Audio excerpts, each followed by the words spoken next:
afternoon and thanks for joining us. I'm Judy Simpson.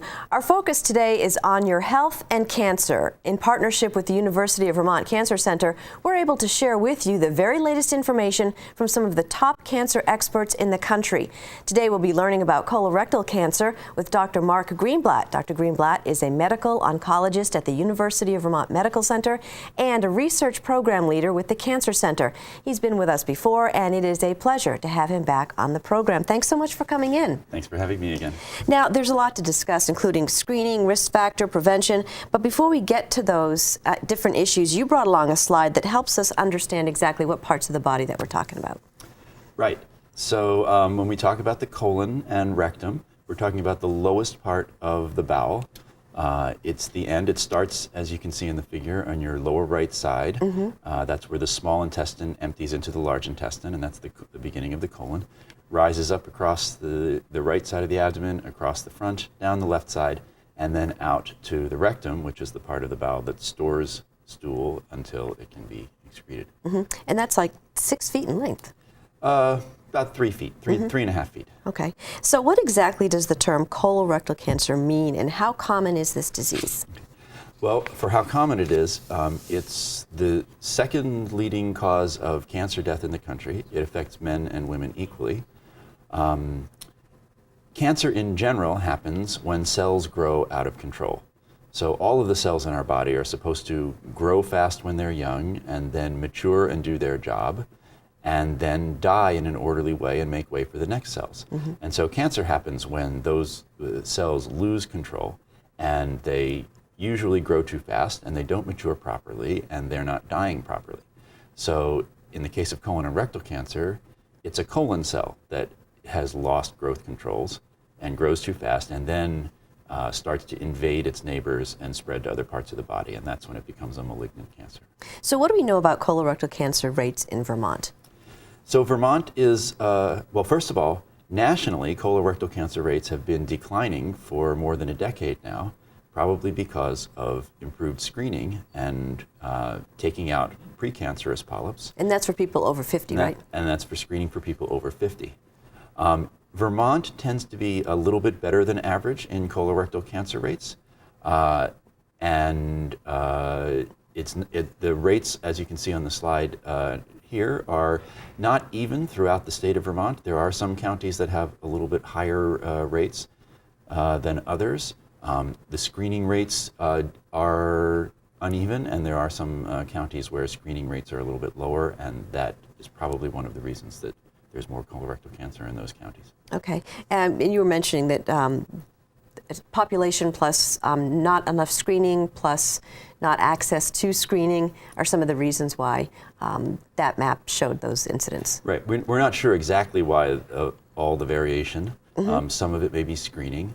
There are not a lot of major risk factors for colon cancer, the way smoking is a major risk factor for a lot of cancers. Right. But in general, what I tell people is that what's good for your heart is also good for your colon. So you've heard a lot about increasing obesity rates in recent years, and it's thought that that increasing obesity rates is a bit of a risk factor for colon cancer, and this may portend not well for the future if that continues. There may be the variation in that national map that you saw in colorectal cancer rates is pretty well parallel to the variation in obesity rates across the country. Places that have more obesity have more colorectal cancer. Places like Vermont that have less obesity have less colorectal cancer. Can you talk a little bit about some of the risk factors? Age, I mean, we always hear if you're over 50, you should be screened. Yes, so colorectal cancer, like many other cancers, is a disease of aging. The more time your cells have been around, the more time they've had to develop abnormalities. Age is one thing. Family history is probably the next most important thing. If a first-degree relative has had a colon cancer, that significantly increases your risk for cancer. And then what I said before about what's good for your heart is good for your colon. So diets that are high in fat, diets that are high in red and processed meats are bad and are associated with increased risk of colon cancer. Diets high in fruits and vegetables are better. And so you talked a little bit about the fact that there's a dramatic increase in colorectal cancer rates in younger adults. Talk a little bit about that, because we've got a whole generation now coming up, and you think that maybe these numbers are just the tip of the iceberg. It's possible. So there was a study that was released a couple of weeks ago and got a lot of play in the media about significant rises in colorectal cancer rates in younger people, under 35, under 40, and that's true. The rates in people over 50 have been going down steadily, especially over the last 10 to 15 years as colorectal screening with colonoscopy has become more popular. So we're very happy about that, but hidden in those statistics is that rates are rising for younger people. The final rate is still much higher in people over 50 than it is in people under 40, but the trend is worrisome in younger people, and it matches the trend in obesity that we've seen in the last 25 years. So that nobody knows for sure, but that's one of the plausible reasons why colorectal cancer rates may be going up. Now, an area of expertise and research focus for you is on the genetics of colon cancer. How important is the genetic risk in colon cancer? I mean, we always hear about the BRCA gene for breast cancer. Right. So the proportion of colon cancers that are thought to be due to a single genetic factor that you've inherited is about the same as breast cancer. It's thought to be about 5%. Mm-hmm. The most common condition that predisposes to colon cancer is called Lynch syndrome. That's about 2.5 to 3% of colon cancers are thought to be due to Lynch syndrome. That happens when you inherit one of 4 different genes that make proteins that help us fix DNA mistakes.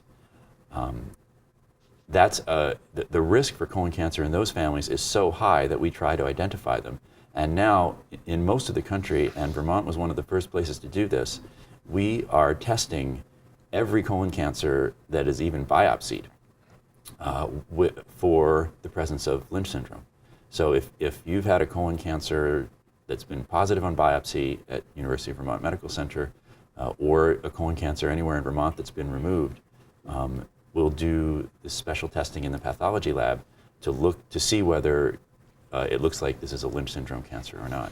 And then what happens with that information, and why is that important? Right, so if we can identify those people, we will then refer them to our familial cancer program and try and do genetic testing. If you identify those people, they have a very high risk of colon cancer. The general population risk is about 5 to 6%, mm-hmm. and maybe going down a little bit because of screening. For Lynch syndrome people, the risk is 30 to 60% lifetime of getting cancer. So very high risks. We start screening earlier and we screen more often because in those families, the progression from a benign polyp to an actual cancer happens much faster. So you can't skip 10 years if you have a negative screening if you have a hereditary cause of a colon cancer. So we can prevent these, and it's been shown for the general population that colonoscopy prevents colon cancer, and it's been shown for Lynch syndrome that more intensive colonoscopy saves lives also. Tell me a little bit about how a colonoscopy works. Well, a colonoscopy is a colonoscope is a flexible tube, a scope that is inserted through the rectum and goes all the way up to the end of the colon. In an ideal colonoscopy, the endoscopist can see and even get the scope into the end of the small bowel, so he knows he's been through the whole colon, and then slowly removes the scope, and it has a camera on the end of it, and we're taking pictures the whole way. So the endoscopist is looking for any masses, and he hopes not to find a cancer. The most common thing that endoscopists find is polyps. Mm-hmm. And what are they? So polyps are little outgrowths of colon tissue. At the very early stages, if colon cells are growing too fast, then they sort of outgrow their space and they form a little bump. Almost all of those are benign, and only a minority of them might turn into cancer. But over the years, those are cells that are prone to overgrowth and not dying properly, and then they can gather more abnormalities. So if an endoscopist sees that, they have a little biopsy forceps at the end of their instrument, and they try their best to actually remove the whole polyp during that colonoscopy. What you mentioned is really sort of the genius behind the procedure, because then you don't have to come back if something is found. It's like, well, we got it. Right. Most of the time, they can get everything through the colonoscope. There are times where if there's, the pathologists review every specimen And if it looks like there are abnormal cells right where they took the biopsy, they'll go back again and either do a repeat colonoscopy to try and remove what's remaining, or occasionally people may need a surgical procedure to remove a little part of the colon. Are there any symptoms for colon cancer? Well, there are in the later stages, but in the early stages, there are often no symptoms. The lower down in the colon that the cancer is, the more likely there is to be bleeding that you can see. The cancers almost always shed some blood and shed some cells, but if that happens pretty high up in the colon, that blood is a small amount and it mixes in with stool and you won't notice it. Rectal cancers may have symptoms because the rectum is so close to the end and you may actually see the blood. So it's not common to see blood in colon cancer, although it's common to see it in rectal cancer. However, if you're losing blood over a long period of time, probably the most common symptom is fatigue, because people can become anemic from the blood loss over a long period of time. There are a variety of non-specific bowel symptoms that people get. There's no abdominal symptom that's specific for colon cancer. But the real message here is that often people can have a cancer and have no symptoms. Right. And that's the reason that we recommend screening. Screening means looking for disease in the absence of symptoms. So we recommend that people at age 50 in the general population get screened because it's likely that there's no symptoms if they have an early cancer. Are there screening options? There are. The most common one and the most highly recommended one is colonoscopy. That requires you to undergo a prep, and everybody who's had a colonoscopy knows about the prep, and it's the worst part of the colonoscopy. You have to clean the colon out so that the endoscopist gets a good look at the tissue. And it has the advantage, as you mentioned, of being able to remove an abnormality that's seen at the same time that they see it. The other option, the other common option that is sometimes done now is called a virtual colonoscopy, or a CT scan that is so high resolution that it can see the little lumps and bumps in your colon. And it's been shown that good CT colonography or virtual colonoscopies can find the same number of polyps that colonoscopies find. The disadvantage of it is that the endoscopist is not there to be able to take out that polyp at the same time. Right. So you still have to have the procedure. You still have to have the procedure. And so in high volume centers in major cities, they will schedule a lot of those in one day, and they'll have an endoscopist standing by ready to do it so that the patient doesn't have to prep twice. If you were to do it in a place where there weren't a high volume, you'd have to prep twice to have the colonoscopy the second time. And then the last thing to mention is that I mentioned that there are DNA changes in cancer cells that are not in normal cells. So people for years have been trying to develop a test where you can see DNA changes in the stool and then only do a colonoscopy if there are abnormal DNA changes in the stool. There are DNA tests on the market to do that, but they're not commonly done. But for people who can't have a colonoscopy or who are adamant about not having a colonoscopy, they can have stool tested for DNA changes, and that's thought to be better than testing stool for blood, which is what we did for many years. Okay, we have about a minute left. If someone is scheduled for a colonoscopy, what should they bring with them the day of the procedure? How long does the procedure take? The procedure itself is, it depends on whether or not there needs to be a polyp removed, but the procedure itself is, I don't do them, but I'm guessing about 20 minutes, and I was asleep for mine, so I can't tell you exactly. The main thing you need to do is to do the prep properly, so that all the stool has been clearly washed out and the endoscopist has a good view and can see everything. It's to your advantage to do that. Yes, you want to make sure that they have a good view. If they don't, they may recommend that you have a second colonoscopy a little bit sooner.